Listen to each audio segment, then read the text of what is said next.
பாபர் மசூதி இருந்த இடத்தில் மீண்டும் ராமன் கோயிலை மத்திய அரசு கட்டுமையானால் அல்லது பாரதிய ஜனதா கட்சி கட்டுமையானால் என் கையாலேயே குண்டு வைத்து தகர்த்தேன்.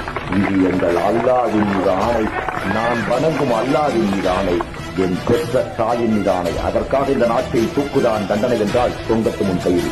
என் பிணத்தின் மீதாவது எங்களுடைய மக்களின் பிறப்புரிமைகளை கட்டும். எத்துணை முறை கட்டினாலும் சரி, அத்துணை முறையில் எங்களுடைய ஜிகாத் கமிட்டி தொண்டர்கள் அதை குண்டு வைத்து தகர்ப்பார்கள் என்பது மட்டும் மத்திய அரசுக்கும் மாநில அரசுக்கும் தெரிவித்தது. அந்த பிரச்சனைக்கு அதுதான் தீர்வு.